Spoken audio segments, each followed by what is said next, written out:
Good morning. I am here interviewing today for us Sandy Gardner for Blackbird Writers Presents, and I am Carlene O'Neil. Sandy is a former contributing writer and columnist for the New York Times and the author of 7 fiction and nonfiction books. Welcome, Sandy. Thanks so much for joining us. Well, thank you for having me. Terrific. I'm just going to dive right in. We've got lots of questions for you. Just read your book, The Murder Blog. Really enjoyed it. Thank you. You wrote The Murder Blog. I would call it a fast-paced suspense novel. Would you agree? Okay. Yes, And yes, your protagonist is Philomena Wolf. right. Terrific. She's an investigative reporter during the day, and by night she works on her blog, Who Killed Who? Solving Murders. So this is such a perfect tie-in. I love the investigative reporter with the blogger. But tell me how you got the idea to make your protagonist a blogger? Well, in my first 2 mysteries, Dead Shrinks Don't Talk and Grave Expectations, both from Black Opal Books, I had a mother who came back as a ghost to help her daughter out of trouble and generally annoy her daughter. Um, my late husband, who was also, he was a writer, was reading a biography written by a ghostwriter. And I said, maybe I'll have my next book about a ghostwriter and crime. My husband said, oh no, not another ghost. So I thought I'd make her the writer alive. And blogs seem to be everywhere. So I thought it would be more interesting to make her a blogger. Got it. Now, so I love that tie-in, but how much of you is actually in Philomena? Philomena has a lot of me and none of me. My previous writing before novels was as a journalist doing investigative reporting for a newspaper, investigating lead poisoning in toddlers from tenements when they ate the pieces of stuff. A corrupt mayor who owned slum buildings, a teen group home that was run amok because of the management. By the way, all 3, he got fired. The teen group home the head got fired, and the governor at the time passed a law about lead poisoning. So I was quite Wow. happy. And there were others where, I investigated missing kids, and one of them got brought home, and that was very nice. So what wasn't me was those destructive romantic relationships Philomena had. Right. I didn't have those things. Right. Now, your protagonist is motivated in part by the killing of her best friend when she was a teenager. How did you decide to incorporate this experience into the character's makeup? And is it based on personal experience? Well, it wasn't based on personal experience. I guess it was just a lot of reading and uh, absolutely a lot of reading and watching mysteries and news. And Especially damsels in distress, Mary Higgins Clark kind of thing, where people go missing or whatever. right. That makes sense. I like that. Your supporting characters are a couple of, especially Lily, who is a psychic grave digger. I love that. And Wendy, a criminal defense attorney. So you've got 2 of these really good friends on both sides of the extremes. One of them is very embedded in the corporate, in a structured environment, and then you have a psychic gravedigger. So you've just got both of these sidekicks. Are either of these characters based on people you actually know? Okay. Years ago at the International Women's Writing Guild conference, um, I met a psychic who helped police find crime scenes and missing people, and she's written books about it. She's still doing it, as far as I know. And she didn't charge, of course. And then in my days as a reporter, I interviewed a psychic who did the same. I don't personally know any criminal defense attorneys, but I interviewed a lot of prosecutors when I was doing my articles. Okay. for the paper. Yeah. Right, right. Um, Tell me a bit about your writing process. Are you a by the seats of your pants writer, otherwise known as a pantser, or are you a plotter where you have to have everything, including the T's crossed before you're happy to then sit down and actually write it? What is your process? I am a total pantser, a total pantser.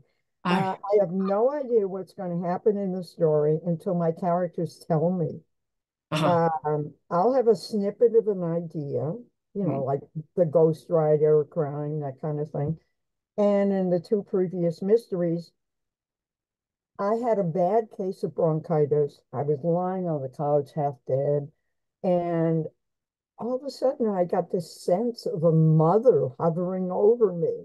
Not my mother, but it was a deceased mother hovering over me. So I staggered to my computer and wrote 20 pages of a woman and her deceased mother. When I felt better, I realized it wouldn't work as a book. So I started dropping the bodies. Got it. Got it. Um, what what keeps you from writing? What would you say is your writer's kryptonite? We all have it. Mine is, playing with the dog or gardening or sometimes just about anything else. But what do you find where you just have a tough time coming, getting over it, to sit down and get the book done? Well, I'm sure I'm ADD, so I'm like one thing, another thing, I'm hopping all around. I tend to jump from one idea to the next. That's Mm-hmm. why I run and I try to jot down whatever it is before my mind goes somewhere else. Mm-hmm. However, when I'm really into the actual writing, I'm extremely focused. I Uh-huh. think that was from meeting deadlines for the newspaper. You know, that's why they have a deadline. You're dead if you don't get there, Right. on time. That does help having that deadline as opposed to being on your own. That certainly does help. Right. Yeah. Your characters live in the Hudson Valley. And is that your home base as well? Is that an area that you know well? My late husband and I fell in love with Woodstock, New Mm-hmm. York, more than 25 years ago, eventually sold our house in New Jersey and moved here. I have never regretted it for 1 minute, even in the freezing weather. I love it here, my friends, the community, everything about it. Got it. And how does that play into your books? How does the atmosphere play into the characters and Well, their experiences? in the murder blog, it's set in Woodstock. So, the familiar stores and places. And one of my friends is also the friend Robin in the book. She's an actual friend. I never went to school with her. That's all made up. But she and her daughter had a clothing shop in Mm-hmm. Woodstock Design, and we've been friends for years. Uh-huh. How nice to have her in the book. Yeah. What do you owe actual people in your life that you base the characters on? I mean, do some people don't feel any obligation at all to address this, but do you feel like an obligation? Oh, yeah. I in my acknowledgments, uh, so many of my friends and my writer friends, critique groups, I've got a whole list, and I thanked them all. I also not only thanked Robin for letting me put her in the book, but I got her permission. I mean, I wasn't going to just put Mm-hmm. her. So And so you really followed along true to Robin. I mean, if you are clearing it with her, that's really Robin in the book. that's really Robin. Mm-hmm.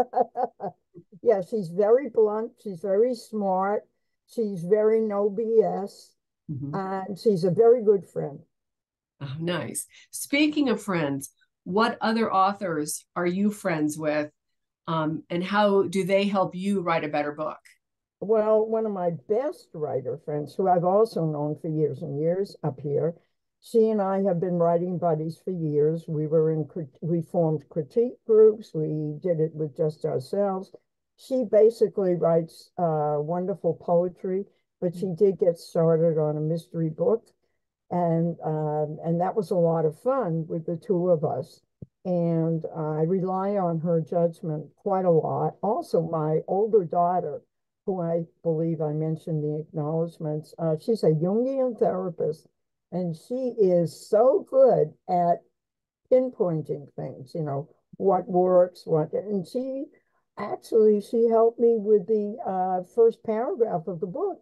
She said, Mm-hmm. you really need more about Philomena. Mm-hmm. So she was right. Mm-hmm. And so I relied on her. And another relatively new writing friend has also been helpful. And yet another friend who I met at a writing conference years ago, International Writers Guild, um, she's been very, very helpful with critiquing long distance. We would critique each other's manuscripts. And she's very prolific. I think she's done 6 or 8 books, mystery books. And she was also a former family court judge, so she helped on Yeah. that end too. Mm-hmm. Mm-hmm. I feel writers groups and conferences are important if they're helpful and non-judgmental. That's Right. important. It also helps if the others are on or about the same writing level. Mm-hmm. Right. So, Yeah. are there any conferences you attend on a regular basis? Well, I did for years go drive myself to Boston to the um, New England Crime The Bake. crime, I was at the crime bank. Yeah, it's a good one. You've been there? Once. Yeah, it was Yeah, wonderful. I loved it. I met many friends. I got great critiques. And it was just a wonderful experience. Mhm. But the idea of driving to Boston now, and since COVID, I did do one online conference, I think it was a year ago, but just can't do that anymore. So I Right, did the right, online, but now they're charging for the whole conference, even if you're just doing it online. And right. I'm on a Um, fixed income, so there's right. that's Fair that. enough. Fair enough. Yeah. Um, do you want each book to stand on its own, or what do you think about building a body of work with connections between each book? Um, Well, my first 2 mysteries, Dead mhm. Shrinks Don't Talk and Grave Expectations, were part of a series They I were was both great, by the way. oh, you read them? It was very good. Yeah, yeah. Thank you. And funny, right? Very funny. Very, very funny. I know. Thank you. Mhm. And that mother, by the way, was based on my she should rest in peace, my late mother-in-law, who was wonderful. And she was the kind that would do that, sort of be helpful, but also be annoying. Uh-huh. That was supposed to be a 3 book series. Unfortunately, my husband had a fall and he was in a back brace. And I was feeling, oh my God, I'm not going to be able to do anything else right now. It's going to be night and day. And I told the publisher, Black Opal Books, that they were sending me the galleys of the 3rd book called Death of a Nuisance. And I said, let's hold off for like 6 months. I want to make sure my husband's okay. Well, it turned out that it was very easy. He's a very good patient, and it was fine. It was nowhere near. I had never had that experience before, so Mhm. I didn't know. Well, 6 months later, they had sold the company, and everything was in chaos. So Mhm. the 3rd book never got published. So I've rewritten it, and hopefully I can market it as a standalone, Death of a Nuisance. Gotcha. Great. Well, fingers crossed that. Um, Yeah, if you could tell your younger writer self anything, what would it be? I think I'd say if you know you've got writing ability, Hmm. get started working on your own writing as soon as you can and take it seriously, no matter what. Even if you're going to school, working, have little kids, whatever.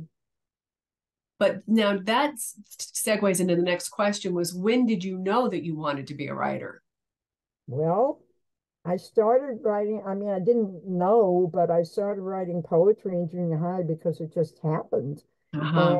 in algebra class. Of course, I didn't do too well in algebra. That didn't work out for my grade very well. But in high school, more poetry, and I was on the staff of the high school newspaper. Mm-hmm. More important, though, and this was very important, and if you're lucky, it should happen to everybody who wants to do this. My high school English teacher, Mm-hmm. senior high senior English teacher, she had us write what she called a theme in quotes a week and at home and then bring it in. I'd lock myself in the bathroom, the only place for privacy, and I wrote until I was done. She told me I could write. And that was like stunning. Nobody had ever said that. I was an English major in college and won honorable mention for my poetry collection. And I was on the school magazine. I Huh. guess that was that. It's funny having that teacher at the right place, the right time kind of thing. You just nudged you right over, huh? Well, I was blown away. Mm-hmm. Mm-hmm. Opens up a whole new world of A whole possibilities. new world. I never thought of, it just happened. And then she said, "You really can write." And I'm like, woo. You got it. Yeah. What kind of research do you do for the books? I did tons of research for my newspaper articles and for the three nonfiction books I wrote first, which were Teenage Suicide, Simon and Schuster, Mm-hmm. Street Gangs, Frank and Watts, and Street Gangs in America, also Watts. Street Gangs in America won a book award from the National Federation of Presswomen. I researched so much, it was coming out of my ears. I would do secondary research. I used to haunt the local library, and they used to have these folders with, stuff about these particular subjects. And I would do in-person interviews, whatever I could. I mean, I did tons of research. For the teenage suicide book, I interviewed kids who had tried and thank God did not complete it. And I worked with a child psychiatrist for that. He gave me, permission to talk to the kids. He wrote the foreword and all that. The gangs, that's a whole story. Uh, for the first one, I was in the very bad parts then of Brooklyn, which are Mm-hmm. now friendly, and uh, the South Bronx, places like that, and interviewed the cops from the anti-gang unit, Mm-hmm. introduced to the kids. They used to be like their mentors because they would come to them with their problems. And there I was with whatever they were doing.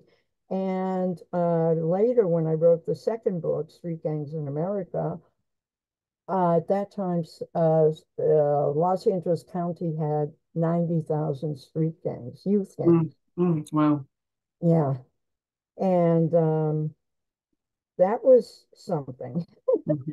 So if you're going to talk about research, but for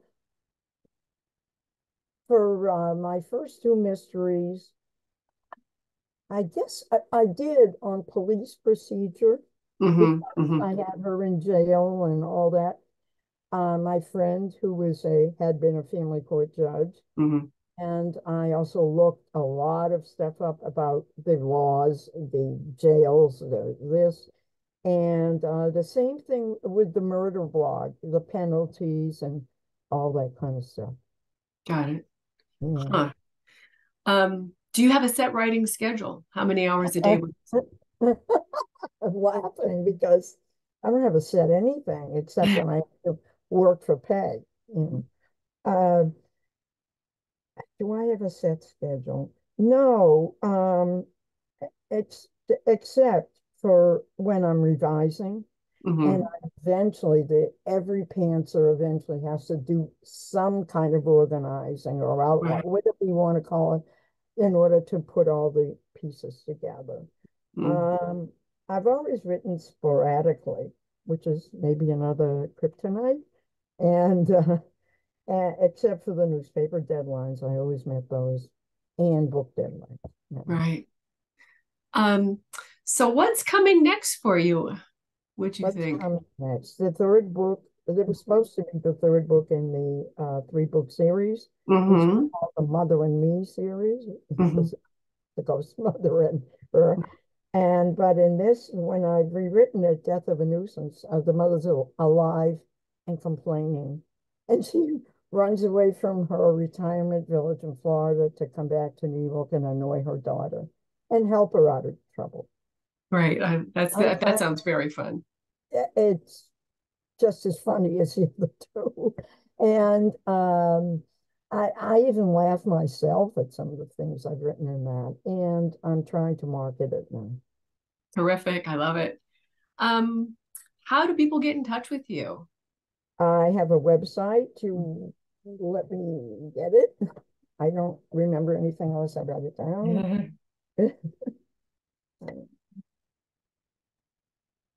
Really enjoyed our talk today too, Sandy. I most appreciate you being here. You are a very good interviewer. Well, thank you.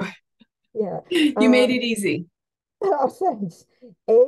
HTTPS colon two backslashes S for Sandra, J for Jane, Gardner, Gardner, Okay. the number 6 Wix site, WIXSITE.com / my site. Okay. And I will also, I can give my email, which you have. Sure. Yes. So Go ahead. those, and I'm on Facebook. And you're on Facebook as well. And Sure. Author Central, Authors Den, the SIC, Sisters in Crime Digest, and whatever. Right.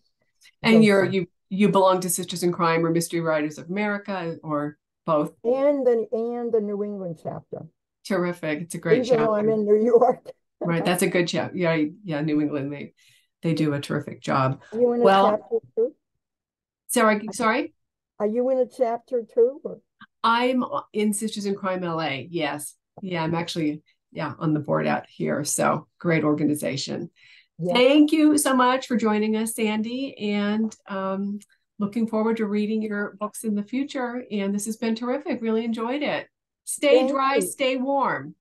Oh, thank you. And let me know when it's going to be. Terrific. Will And I do. will post it on Facebook.